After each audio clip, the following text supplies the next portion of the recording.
Press ಹಿಡಿದು ಬಿಟ್ರೆ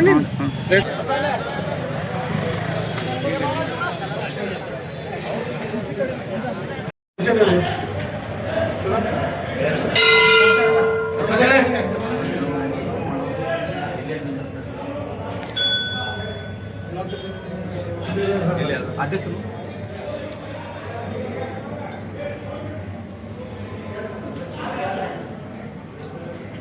ಬರ್ರಿ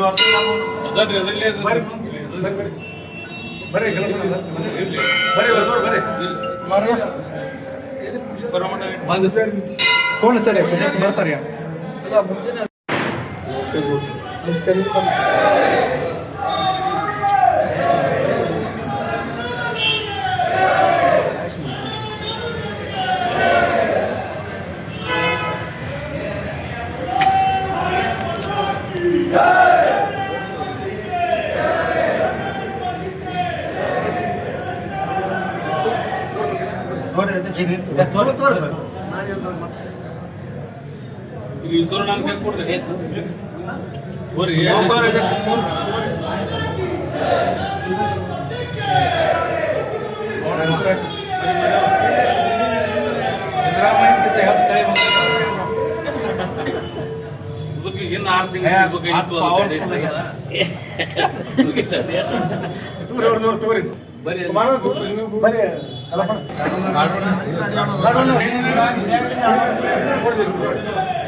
ಇನ್ನು 6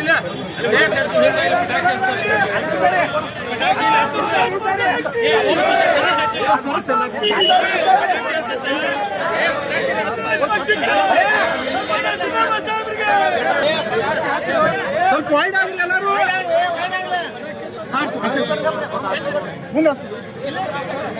ಮುಂದೆ ನವೀನ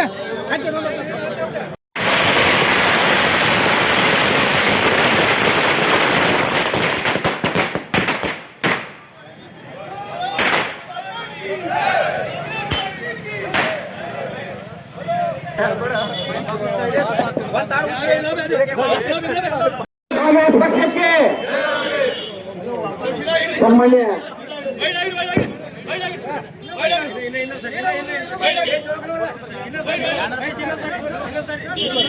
ಇವತ್ತಿನ ಈ ಕಾರ್ಯಕ್ರಮದ ಗಣಾಧ್ಯಕ್ಷತೆಯನ್ನು ವಹಿಸಿದಂತ ನಮ್ಮ ನಿಮ್ಮೆಲ್ಲರ ಹೆಚ್ಚಿನ ನಾಯಕರು, ಯುವಕರ ಕಣ್ಮಣಿ ಆದಂತ ಸನ್ಮಾನ್ಯ ಶ್ರೀ ಆನಂದ ನ್ಯಾಮಗೌಡ ಸಾಹೇಬರಿಗೆ ತುಂಬು ಸ್ವಾಗತವನ್ನು ಬಯಸುತ್ತೇನೆ.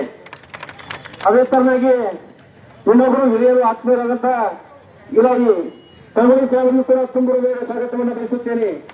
ಇನ್ನೊಬ್ಬರು ಪಕ್ಷದ ಹಿರಿಯರು ಆತ್ಮೀಯರಾದಂತ ನಜೀರ್ ಕಂಗೋಳಿಯರಿಗೂ ಕೂಡ ತುಂಬು ಸ್ವಾಗತವನ್ನು ಬಯಸುತ್ತೇನೆ. ಅದೇ ತರನಾಗಿ ಮಹಿಳಾ ಅಧ್ಯಕ್ಷರಾದಂತ ಸುಮಿತ್ರಾ ಗುರುವಾರ್ ಮೇಡಮ್ ಅವರಿಗೂ ಕೂಡ ತುಂಬು ಸ್ವಾಗತವನ್ನು ಬಯಸುತ್ತೇನೆ. ಅದೇ ತರನಾಗಿ ತೌಫಿಕ್ ಪಾಲಸ್ತಾಳಿ ಮಜ್ದೂರ್ ಸಂಘದ ಜಿಲ್ಲಾಧ್ಯಕ್ಷರಾದ ತೌಫಿಕ್ ಪಾಲಸ್ತಾಳಿಗೂ ಕೂಡ ತುಂಬು ಸ್ವಾಗತವನ್ನು ಬಯಸುತ್ತೇನೆ. ಅದೇ ತರನಾಗಿ ಸೇವಾದಳದ ಅಧ್ಯಕ್ಷರಾದಂತಹ ಪ್ರಕಾಶ್ ಒತ್ತೂರ್ ಅವರಿಗೂ ಕೂಡ ತುಂಬು ಸ್ವಾಗತವನ್ನು ಬಯಸುತ್ತೇನೆ. ಅದೇ ತರನಾಗಿ ಪಕ್ಷದ ಇನ್ನೊಬ್ಬರು ಮುಖಂಡರು ಹಿರಿಯರಾದಂತಹ ಸನ್ಮಾನ ಶ್ರೀ ಕಾಡುವಣ್ಣ ಮಾಳಿಯವರಿಗೂ ಕೂಡ ತುಂಬು ಸ್ವಾಗತವನ್ನು ಬಯಸುತ್ತೇನೆ. ಅದೇ ತರನಾಗಿ ಜಮಖಂಡಿ ಗ್ರಾಮೀಣ ಅಧ್ಯಕ್ಷರಾದಂತಹ ಸನ್ಮಾನ ಶ್ರೀ ಮಾದೇಗೌಡ ಪಾಟೀಲ್ ಅವರಿಗೂ ಕೂಡ ತುಂಬು ಸ್ವಾಗತವನ್ನು ಬಯಸುತ್ತೇನೆ. ಹಿಂದಿನ ಬ್ಲಾಕ್ ಕಾಂಗ್ರೆಸ್ ಅಧ್ಯಕ್ಷರಾದಂತಹ ವರ್ತಮಾನ್ ನ್ಯಾಮಗೌಡ ಅವರಿಗೂ ಕೂಡ ತುಂಬು ಸ್ವಾಗತವನ್ನು ಬಯಸುತ್ತೇನೆ. ಬಾಗಲಕೋಟೆ ಜಿಲ್ಲಾ ಯುವ ಕಾಂಗ್ರೆಸ್ ಅಧ್ಯಕ್ಷರು ಆತ್ಮೀಯರಾದಂತಹ ಕುಮಾರ್ ಅಳವೂರವರು ಕೂಡ ತುಂಬು ಸ್ವಾಗತವನ್ನು ಬಯಸುತ್ತೇನೆ.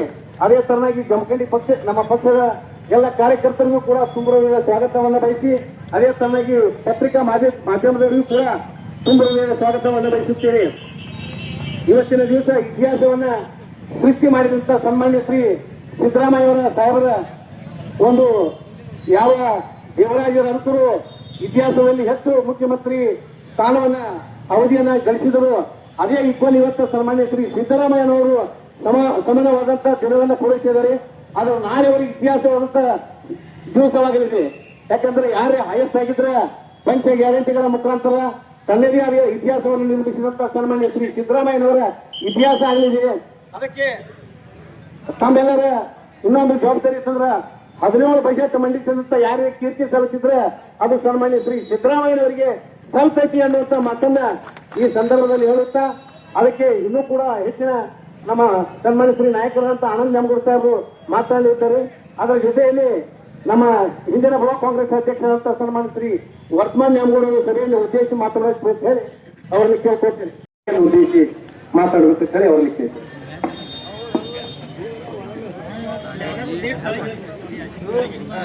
बोलो भारत माता की, बोलो भारत माता की, कांग्रेस पार्टी की, सन्मान्य सिद्धरामಯ್ಯ ಸಾಹೇಬರಿಗೆ, ಸನ್ಮಾನ್ಯ ಸಿದ್ದರಾಮಯ್ಯ ಸಾಹೇಬರಿಗೆ ಇವತ್ತಿನ ದಿವಸ ಕಾರಣ ಕರ್ನಾಟಕ ಮುಖ್ಯಮಂತ್ರಿಯಾಗಿ ಅಧಿಕಾರವನ್ನ ನಡೆಸಿರ್ತಕ್ಕಂಥ ಮುಖ್ಯಮಂತ್ರಿಗಳನ್ನ ನಾವು ನೋಡಿದಾಗ ಮೊದಲನೇ ಸ್ಥಾನದಲ್ಲಿರ್ತಕ್ಕಂಥವರು ದೇವರಾಜ ಅರಸರವರು. ತದನಂತರ ಆ ರೆಕಾರ್ಡ್ ಅನ್ನ ಯಾರು ಮುರಿತಾರಪ್ಪ ಅಂತ ಹೇಳಿ ಇಲ್ಲಿವರೆಗೆ ನಾವೆಲ್ಲರೂ ಕೂಡ ಕಾದು ನೋಡ್ತಾ ಇದ್ದೀವಿ. ಇವತ್ತು ನಮ್ಮ ಪಕ್ಷದ ಒಬ್ಬ ಹಿರಿಯ ಮುತ್ಸದ್ದಿ ರಾಜಕಾರಣಿ, ರಾಜ್ಯದ ಮುಖ್ಯಮಂತ್ರಿ ಆಗಿರ್ತಕ್ಕಂಥ ಸನ್ಮಾನ್ಯ ಶ್ರೀ ಸಿದ್ದರಾಮಯ್ಯ ಸಾಹೇಬರು ದೇವರಾಜ ಅರಸರ ಒಂದು ಅವಧಿಗೆ ಸರಿ ಸಮಾನವಾದಂತಹ ಅವಧಿಯನ್ನ ಇವತ್ತಿಗೆ ತಲುಪಿದ್ದಾರೆ ಅಂತಕ್ಕಂಥ ಮಾತನ್ನ ಬಹಳಷ್ಟು ಸಂತೋಷದಿಂದ ಹೇಳಲಿಕ್ಕೆ ಬಯಸ್ತೇನೆ. ಬಂಧುಗಳೇ, ಇತಿಹಾಸವನ್ನು ನಾವು ನೋಡಿದರೆ ಸನ್ಮಾನ್ಯ ಯಡಿಯೂರಪ್ಪನವರು 5 ವರ್ಷ 87 ದಿವಸ ಮುಖ್ಯಮಂತ್ರಿಯಾಗಿ ಈ ರಾಜ್ಯದ ಸೇವೆಯನ್ನ ಸಲ್ಲಿಸತಕ್ಕಂಥ ಕಾರ್ಯ ಮಾಡ್ತಾರೆ. ತದನಂತರ ದಿವಂಗತ ಶ್ರೀ ರಾಮಕೃಷ್ಣ ಹೆಗಡೆ ಅವರು 5 ವರ್ಷ 716 ದಿವಸಗಳ ಕಾಲ ಈ ರಾಜ್ಯದ ಮುಖ್ಯಮಂತ್ರಿಯಾಗಿ ಸೇವೆಯನ್ನು ಸಲ್ಲಿಸ್ತಾರೆ. ರಾಮಕೃಷ್ಣ ಹೆಗಡೆ ಅವರಿಗಿಂತ ಹೆಚ್ಚಿನ ಅವಧಿಯನ್ನ ಮಾಡಿರ್ತಕ್ಕಂಥವರು ದಿವಂಗತ ಶ್ರೀ ಎಸ್ ನಿಜಲಿಂಗಪ್ಪನವರು 7 ವರ್ಷ 175 ದಿವಸಗಳ ಕಾಲ ತಮ್ಮ ಅಧಿಕಾರದ ಒಂದು ಅವಧಿಯನ್ನ ಚಲಾವಣೆ ಮಾಡ್ತಾರೆ. ತದನಂತರ ದಿವಂಗತ ಶ್ರೀ ದೇವರಾಜ ಅರಸರವರು 7 ವರ್ಷ 739 ದಿವಸಗಳ ಕಾಲ ದೇವರಾಜ ಅರಸರವರು ಸುದೀರ್ಘವಾದಂತ ಕಾಲ ಈ ರಾಜ್ಯಕ್ಕೆ ಸೇವೆಯನ್ನು ಸಲ್ಲಿಸಿ ಬಡವರಿಗೆ, ವಿಶೇಷವಾಗಿ ಉಳುವವನೇ ಭೂಮಿಯ ಒಡೆಯ, ಯಾರು ಕೃಷಿ ಜಮೀನಲ್ಲಿ ಕೆಲಸ ಮಾಡ್ತಾನ, ಕೂಲಿಯಾಗಿ ಕೆಲಸ ಮಾಡ್ತಾನ, ಅವನೇ ಆ ಜಮೀನಿಗೆ ಮಾಲಕ ಅಂತಕ್ಕಂಥ ಒಂದು ವಿಶೇಷ ಕಾಯ್ದೆಯನ್ನು ಜಾರಿಗೆ ತಂದು ಆ ಕೂಲಿ ಕಾರ್ಮಿಕರಿಗೆ ಒಂದು ಶಕ್ತಿ ತುಂಬುವಂತ ಕೆಲಸ ಯಾರಾದ್ರೂ ಮಾಡಿದ್ರೆ ಅದು ದೇವರಾಜ ಅರಸರವರು ಅಂತಕ್ಕಂಥ ಮಾತನ್ನ ಹೇಳಲಿಕ್ಕೆ ಬಯಸ್ತೇನೆ. ಇವತ್ತು ದೇವರಾಜ ಅರಸರವರ ಒಂದು ಸರಿ ಸಮಾನವಾಗಿ ಅವ್ರಿಗಿಂತ ಹೆಚ್ಚಿನ ಅವಧಿ ನಮ್ಮ ರಾಜ್ಯದ ಮುಖ್ಯಮಂತ್ರಿಗಳು, ಭಾಗ್ಯದ ಸರ್ದಾರರು, ದೇಶಕ್ಕೆ ಗ್ಯಾರಂಟಿ, ರಾಜ್ಯಕ್ಕೆ ಗ್ಯಾರಂಟಿಯನ್ನು ಕೊಟ್ಟಿರ್ತಕ್ಕಂಥ ಇವತ್ತಿನ ಮುಖ್ಯಮಂತ್ರಿ ಆಗಿರ್ತಕ್ಕಂಥ ಸನ್ಮಾನ್ಯ ಶ್ರೀ ಸಿದ್ದರಾಮಯ್ಯನವರು 7 ವರ್ಷ 740ನೇ ದಿವಸವನ್ನ ಇವತ್ತಿಗೆ ನಾವು ಅವರು ಮುಖ್ಯಮಂತ್ರಿಯಾಗಿ ಮುಂದುವರಿತಕ್ಕಂಥದ್ದನ್ನ ನೋಡ್ತಿದ್ದೀವಿ. ಒಂದು ಕಡೆ ಆ ಕೂಲಿ ಕಾರ್ಮಿಕ, ಕೃಷಿಯಲ್ಲಿ ಕೆಲಸ ಮಾಡಿ ದುಡಿತಕ್ಕಂಥವರಿಗೆ ಜಮೀನು ಕೊಡುವಂತ ಕೆಲಸ ದೇವರಾಜ ಅರಸರವರು ಮಾಡಿ ಶಕ್ತಿಯನ್ನು ಕೊಟ್ಟಿದ್ದನ್ನು ನಾವು ನಡೆಸ್ತೀವಿ. ಇನ್ನೊಂದು ಕಡೆ ಅದೇ ರೈತ ಬೆಳೆದಂತ ಅನ್ನವನ್ನ ರಾಜ್ಯದಲ್ಲಿರುವಂತ ಬಡವರಿಗೆ ಉಚಿತವಾಗಿ ಅನ್ನವನ್ನ ಕೊಡುವಂತ ಕೆಲಸ ಯಾರಾದ್ರೂ ಮಾಡಿದ್ರ ಅದು ಸನ್ಮಾನ್ಯ ಶ್ರೀ ಸಿದ್ದರಾಮಯ್ಯನವರು ಅಂತಕ್ಕಂಥ ಮಾತನ್ನ ಬಹಳ ಹೆಮ್ಮೆಯಿಂದ ಹೇಳಬೇಕಾಗ್ತದೆ. ಬಂಧುಗಳೇ, ದೇವರಾಜ ಅರಸವರು ಅವತ್ತಿನ ಕಾಲದಲ್ಲಿ ಈ ರಾಜ್ಯದ ಜನರಿಗೆ ಬೇಕಾಗ್ತಕ್ಕಂಥ ಕಾನೂನುಗಳನ್ನು ಜಾರಿಗೆ ತರುವ ಮುಖಾಂತರ ಜನಪ್ರಿಯತೆಯನ್ನು ಗಳಿಸಿರ್ತಕ್ಕಂಥ ಒಬ್ಬ ಮಹಾನ್ ನಾಯಕ. ಅದೇ ಒಂದು ದಾರಿಯಲ್ಲಿ ಸನ್ಮಾನ್ಯ ಸಿದ್ದರಾಮಯ್ಯನವರು ಈ ರಾಜ್ಯದ ಜನರಿಗೆ ನೇರವಾಗಿ ಅವರಿಗೆ ಆರ್ಥಿಕ ಲಾಭವನ್ನು ಕೊಡುವಂತ ಯೋಜನೆಗಳನ್ನು ಜಾರಿಗೆ ತರುವಂತ ಕೆಲಸವನ್ನು ಮಾಡಿ ಜನಪ್ರಿಯತೆಯನ್ನು ಗಳಿಸಿರ್ತಕ್ಕಂಥ ಒಬ್ಬ ಏಕೈಕ ನಾಯಕ ಇವತ್ತು ದೇಶದಲ್ಲಿ ಯಾರಾದರೂ ಆಗಿದ್ರ ಅದು ನಮ್ಮ ಮುಖ್ಯಮಂತ್ರಿ ಸಿದ್ದರಾಮಯ್ಯನವರು ಅಂತಕ್ಕಂಥ ಮಾತನ್ನ ಈ ಸಂದರ್ಭದಲ್ಲಿ ಹೇಳಲಿಕ್ಕೆ ಬಯಸ್ತೇನೆ. ಬಂಧುಗಳೇ, ಸಿದ್ದರಾಮಯ್ಯನವರು ಬರೇ ಸುದೀರ್ಘವಾದಂತಹ ರಾಜ್ಯದ ಮುಖ್ಯಮಂತ್ರಿಯಾಗಿ ಸೇವೆ ಸಲ್ಲಿಸುವುದಷ್ಟೇ ಅಲ್ಲ, ಈ ರಾಜ್ಯದ ಜನರ ಏಳಿಗೆಗಾಗಿ ಅನೇಕ ಕಾರ್ಯಕ್ರಮಗಳನ್ನು ಕೊಟ್ಟಿರ್ತಕ್ಕಂಥವ್ರು. ಈ ರಾಜ್ಯದ ರೈತರಿಗೆ ಸಾಲ ಮನ್ನಾ ಮಾಡುವಂತ ಕೆಲಸ ಮಾಡಿರ್ತಕ್ಕಂಥ ಮೊದಲೇ ಮುಖ್ಯಮಂತ್ರಿ ರಾಜ್ಯದಲ್ಲಿ ಯಾರಾದ್ರೂ ಆಗಿದ್ರ ಅದು ಸನ್ಮಾನ್ಯ ಶ್ರೀ ಸಿದ್ದರಾಮಯ್ಯನವರು. ಈ ರಾಜ್ಯದ ಜನರಿಗೆ ಇಡೀ ದೇಶದಲ್ಲಿ ಯಾರೂ ಕೂಡ ಮಾಡದೇ ಇರುವಂತಹ ಕಾರ್ಯಕ್ರಮ, ಉಚಿತವಾಗಿ 3 ಹೊತ್ತು ಅನ್ನ ತಿನ್ನಬೇಕು ಅಂತ ಹೇಳಿ, ಬಡವರಿಗೆ ಹಸಿವು ಮುಕ್ತರಾಗಿ ಮಾಡಬೇಕು ಅಂತ ಹೇಳಿ ಅನ್ನ ಭಾಗ್ಯವನ್ನು ಪರಿಚಯಿಸಿಕೊಟ್ಟಿರ್ತಕ್ಕಂಥ ಒಬ್ಬ ಏಕೈಕ ನಾಯಕ ಸನ್ಮಾನ್ಯ ಸಿದ್ದರಾಮಯ್ಯನವರು.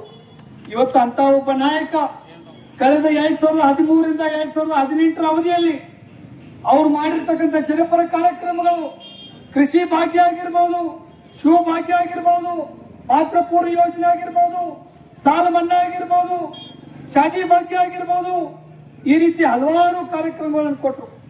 ರಾಜ್ಯದ ಜನರಿಗೆ ನುಡಿದಂಗೆ ನಡೆದು ತೋರಿಸುವಂತ ಒಬ್ಬ ಏಕೈಕ ಮುಖ್ಯಮಂತ್ರಿ ಈ ದೇಶದಲ್ಲಿ ಯಾರಾದರೂ ಸಿಕ್ತಿದ್ರ ಅದು ಸಿದ್ದರಾಮಯ್ಯನವರು ಮಾತ್ರ ಅಂತಕ್ಕಂಥ ಮಾತನ್ನು ಹೇಳಲಿಕ್ಕೆ ಬಯಸ್ತೇನೆ. ಅದನ್ನ ಇವತ್ತು ಈ ಒಂದು ಅವಧಿಯಲ್ಲಿ ನಾವು ಚುನಾವಣೆಗಿಂತ ಪೂರ್ವದಲ್ಲಿ ರಾಜ್ಯದ ಜನರಿಗೆ 5 ಗ್ಯಾರಂಟಿಗಳನ್ನು ಕೊಟ್ಟಿದ್ದೀವಿ. ನಮಗೆ ನೀವು ಆಶೀರ್ವಾದ ಮಾಡ್ರಿ, ನಾವು ಅಧಿಕಾರವನ್ನು ವಹಿಸ್ಕೊಂಡ ಮೇಲೆ ಈ 5 ಗ್ಯಾರಂಟಿಗಳನ್ನ ರಾಜ್ಯದ ಜನರಿಗೆ ಕೊಡುವಂತ ಕೆಲಸ ಮಾಡ್ತೀವಿ ಅಂತ ಹೇಳಿದ್ದೀವಿ. ಇವತ್ತು ರಾಜ್ಯದ ಮುಖ್ಯಮಂತ್ರಿಯಾಗಿ ಸನ್ಮಾನ್ಯ ಸಿದ್ದರಾಮಯ್ಯನವರು ಆಶೀರ್ವಚನ ಪಡೆದ ನಂತರ 5 ಗ್ಯಾರಂಟಿಗಳನ್ನ, ಗೃಹಲಕ್ಷ್ಮಿ ಆಗಿರ್ಬೋದು, ಗೃಹ ಜ್ಯೋತಿ ಆಗಿರ್ಬೋದು, ಶಕ್ತಿ ಯೋಜನೆ ಆಗಿರ್ಬೋದು, ಅದೇ ರೀತಿ ನಮ್ಮ ಯುವ ನಿಧಿ ಆಗಿರ್ಬೋದು ಮತ್ತು ಅನ್ನಭಾಗ್ಯ ಆಗಿರ್ಬೋದು, ವರ್ಷಕ್ಕೆ 58,000 ಕೋಟಿ ರೂಪಾಯಿಯಷ್ಟು ಖರ್ಚು ಮಾಡಿ ಈ 5 ಗ್ಯಾರಂಟಿಗಳನ್ನ ರಾಜ್ಯದ ಜನರಿಗೆ ಕೊಟ್ಟ ಭರವಸೆಯನ್ನು ಈಡೇರಿಸುವಂತ ಒಂದು ಕಾರ್ಯ ಇವತ್ತು ದೇಶದಲ್ಲಿ ಯಾವುದಾದ್ರೂ ಒಬ್ಬ ಮುಖ್ಯಮಂತ್ರಿ ಮಾಡಿ ತೋರಿಸಿದ್ರ ಅದು ನಮ್ಮ ಕಾಂಗ್ರೆಸ್ ಪಕ್ಷದ ಮುಖ್ಯಮಂತ್ರಿ ಸಿದ್ದರಾಮಯ್ಯನವರು ಮಾತ್ರ ಅಂತಕ್ಕಂಥ ಈ ಸಂದರ್ಭದಲ್ಲಿ ಹೇಳಲಿಕ್ಕೆ ಬಯಸ್ತೇನೆ.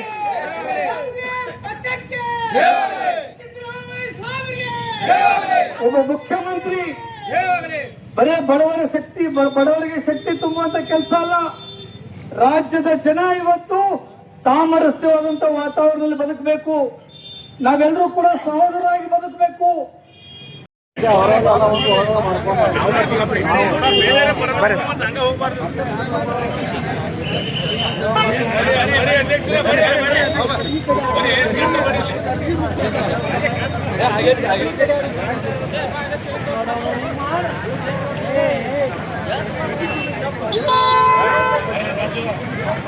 Hey!